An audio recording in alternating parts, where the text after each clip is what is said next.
আমি আসছি, পার্টি আছে। ঠিক আছে যাও। ওখানে কিন্তু শুধু মেয়েরা না, ছেলেরাও আছে। ঠিক আছে যাও। আমি কিন্তু ড্রিঙ্কও করতে পারি। ঠিক আছে, সমস্যা নেই, করো। আর রাতে নাও ফিরতে পারি। ঠিক আছে, নো প্রবলেম, তুমি যাও।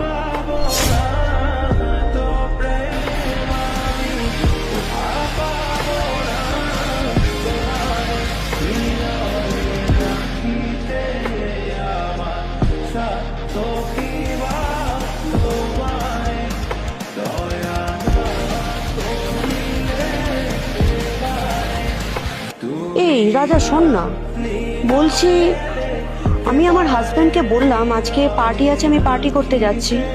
এটাও বললাম যে ওখানে শুধু মেয়েরা না, ছেলেরাও আছে। এটাও বললাম যে আমি ড্রিঙ্ক করতে পারি, এর সাথে এটাও বললাম যে আমি রাতে নাও ফিরতে পারি। বাট ও কোনো রিয়াক্টই করলো না, বললো যাও। আচ্ছা, তোর হাজবেন্ডের সাথে কি এর মধ্যে কোনো ঝগড়া হয়েছিল? তুই কি ওকে কিছু বলেছিলি? প্লিজ, আমি বেরোচ্ছি। এই শোনো,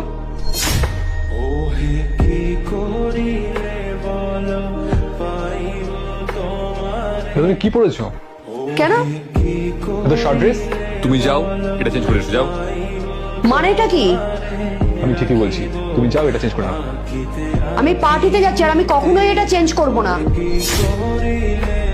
তোমাকে বিয়ে করছি মানে এইটা না, তুমি আমার ড্রেস পত্র, এই দিক ওই দিক সমস্ত কিছু নিয়ে কোনো না কোনো কিছু কথা শোনাতে থাকবে। এখানে যেও না, ওখানে যেও না, এটা করো না, এটা করো না। কি?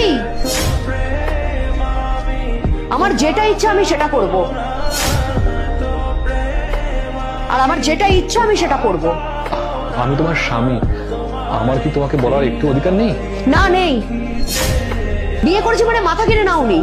এটা আমার লাইফ, আমার যেটা ইচ্ছা আমি সেটা করব। তোমার যদি থাকতে হয় থাকো, যদি না থাকতে হয় তুমি আমাকে ডিভোর্স দিয়ে দাও।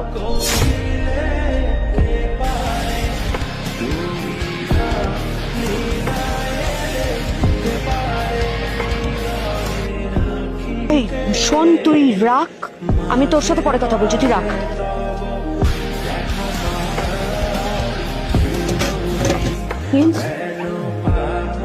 I am sorry. তুমি ফিরে এলে যাবে না? না, কেন?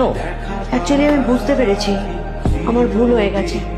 সেদিনকে তোমার সাথে ওরকম ব্যবহার করা আমার উচিত হয়নি। আসলে আমি এই জিনিসটা বুঝতে পেরেছি যে প্রত্যেকটা স্বামী নিজের স্ত্রীকে শাসনে রাখা উচিত।